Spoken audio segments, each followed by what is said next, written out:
All right, guys, today we're talking about sync licensing, and I'm going to name the top 5 major sub-publishers. I'm basing it a lot on my experience as well as some other factors. With each one, I will tell you what's good about them and what territories they represent. Some of them essentially have worldwide distribution, and some of them just represent certain territories. If you sign music with any of these sub-publishers, it is most likely going to be an exclusive in perpetuity deal. I've seen a couple situations where it wasn't in perpetuity. Sometimes it's like 5 years, but like 95 to 99% of the time, it's going to be in perpetuity. And in my opinion, if you're serious about the sync licensing business, you should work with exclusive libraries, especially in this day and age. And you might consider these libraries hard to get into, but that's a good thing because that means that they get business. It's highly competitive. Everybody wants to be in these, working with these companies, and they have high standards. So wouldn't you think that the best companies would be competitive?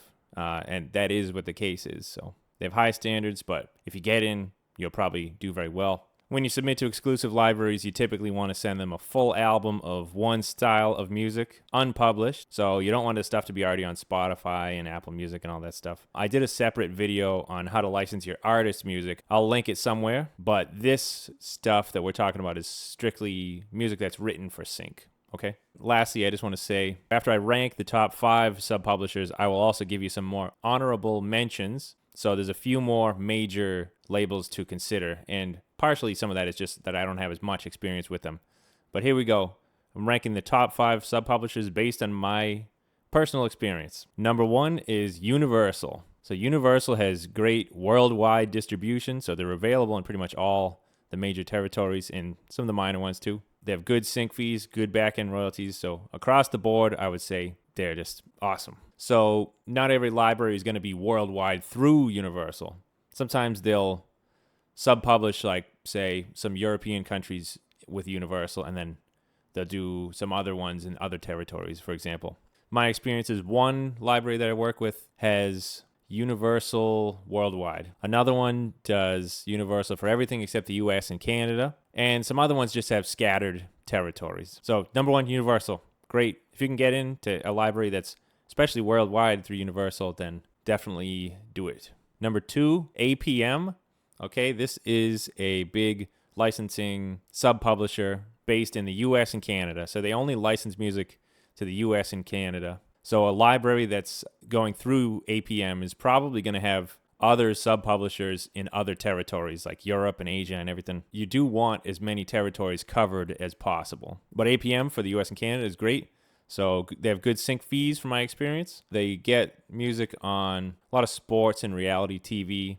Also some CBS, ABC scripted stuff. So good stuff. A lot of placements, and especially early on. But it can last for a long time too. There's a certain shelf life to a lot of licensing music. First 5 years or so.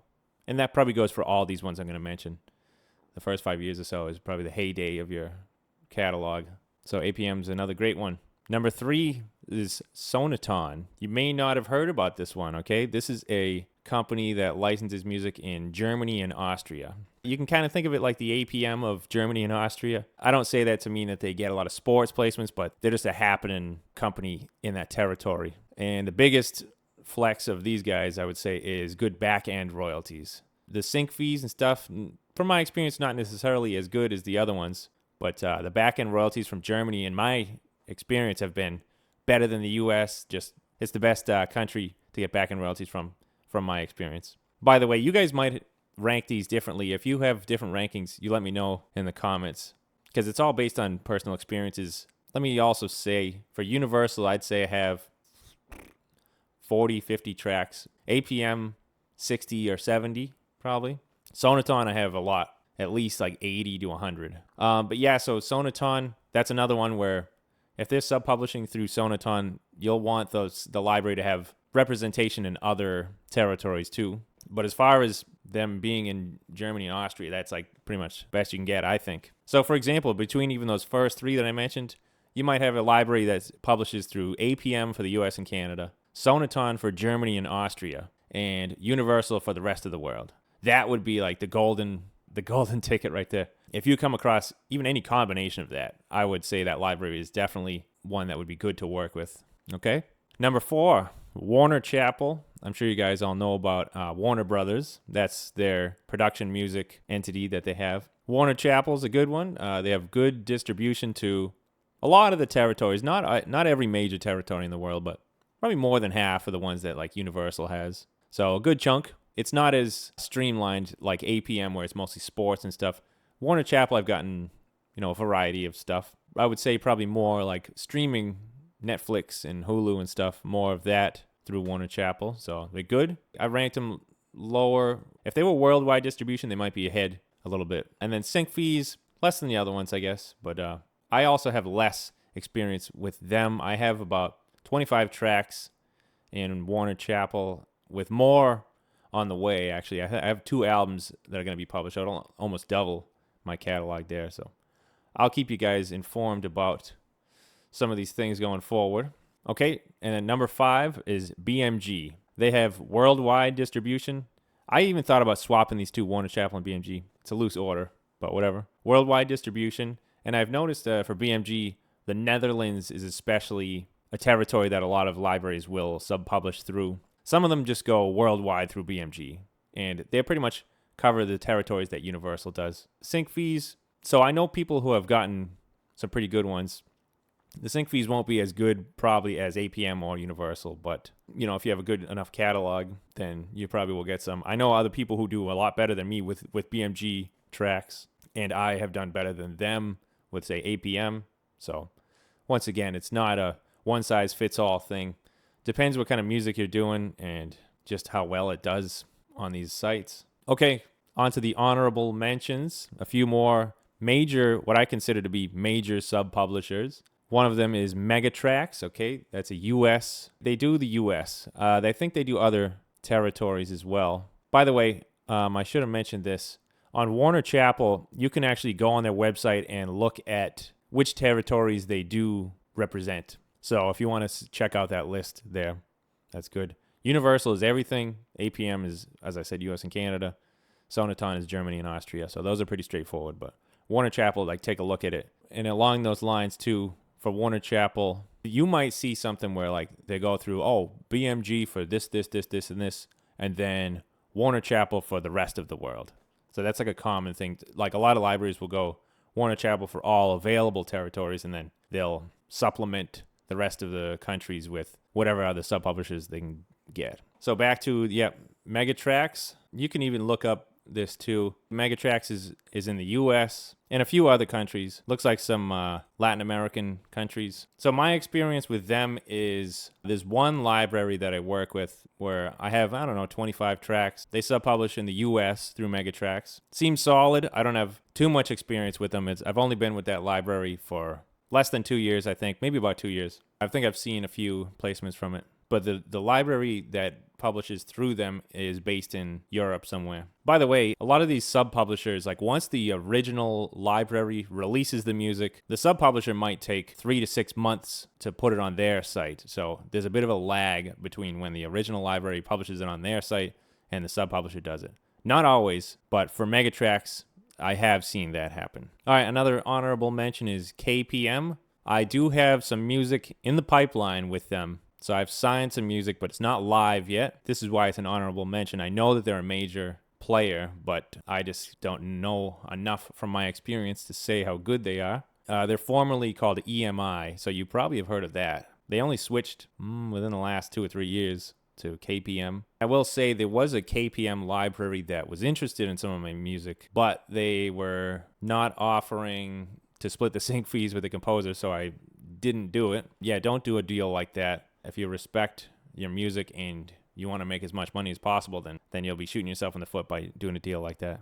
Okay, another honorable mention is Extreme Music. This one seems like a really big one. I don't have any experience with them, but I've been on the website. If you look at the website, you can see all their credits as movies and trailers, and really looks good. But I believe that it's a lot of inside composers, and I don't think they really take too many outside people. But if you can get in there, I think that's a good one to shoot for. Hopefully I'll get in there one of these days. I don't think I've submitted too much to them, but I've never gotten a response when I have. Another one is 5 Alarm Music. I got some music with them. They are a major sub-publisher. I've gotten a few placements probably, but nothing crazy, and I haven't really seen much sync fees. So a lesser one, but if you have pretty good distribution through a library and then they do 5-alarm in the US, I think they might do Canada as well, then it's a solid one to do. Let's say they're universal everywhere else and then they're 5-alarm in the US, then yeah, I'd roll the dice on that.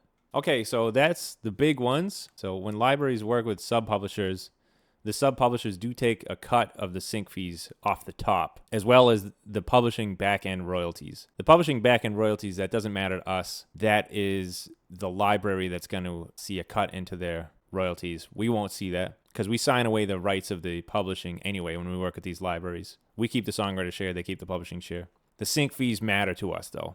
Correct me if I'm wrong. If anybody knows, you let me know in the comments about this.